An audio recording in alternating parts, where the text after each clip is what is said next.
Et je voulais vous demander si vous pouviez nous donner plus d'informations peut-être sur le lien entre le vaccin et la démence, parce que beaucoup de personnes âgées, peut-être même des membres de nos familles, par exemple ma grand-mère, souffrent de démence depuis qu'elles ont reçu le vaccin contre le Covid.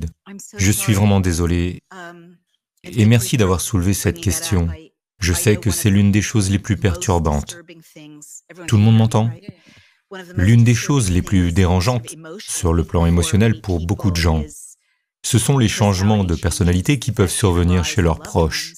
Et il existe suffisamment de preuves anecdotiques. Je veux dire par là que c'est l'un de ces sujets qui nécessite beaucoup d'études, mais qui tend à être classé dans la catégorie des pensées très binaires.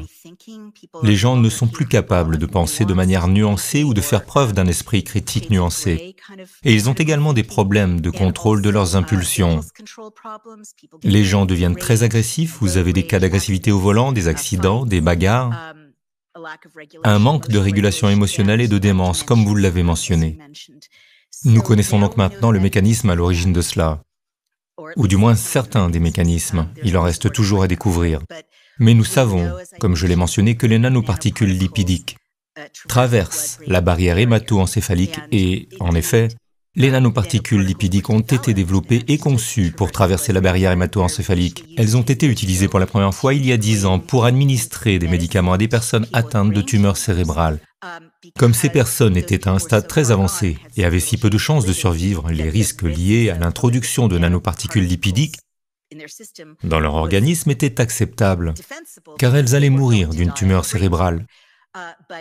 Mais on savait que ce produit pénétrait dans le cerveau. Maintenant, ce qu'il fait, et un livre du docteur Michael Nels, intitulé « Le cerveau endoctriné », est un livre vraiment important. C'est un neuroscientifique allemand. Il souligne que la combinaison de la propagande et de la répétition de messages, alors que les gens sont dans un état de peur, endommage et modifie le fonctionnement du cerveau, et qu'il existe également des lésions cérébrales réelles causées par l'injection, qui détruit ou endommage spécifiquement le cortex préfrontal, où se produit la modération des impulsions, qui nous empêche de dire des choses terribles à nos proches, même si nous les pensons. Et où se trouve également la mémoire. L'une des choses troublantes qu'il a découvertes, c'est que les personnes qui combinaient ce recablage dû à la propagande et des lésions cérébrales réelles perdaient la mémoire d'elles-mêmes. Et cette mémoire est remplacée par la propagande, de sorte que lorsque vous remettez en question la propagande, vous voyez des gens quitter la pièce en claquant la porte lorsque vous dites « Laissez-moi vous montrer ces données qui contredisent la radio publique nationale ».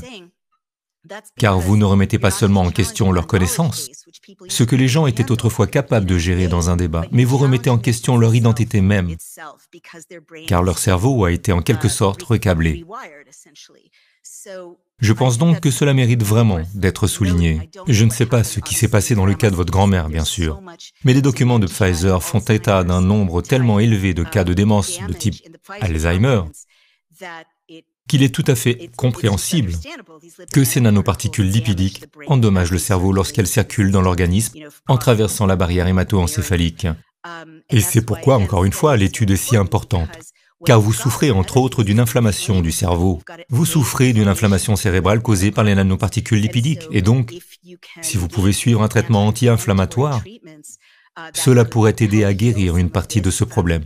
Il existe des interventions basées sur les traumatismes qui peuvent aider, car la propagande modifie le fonctionnement du cerveau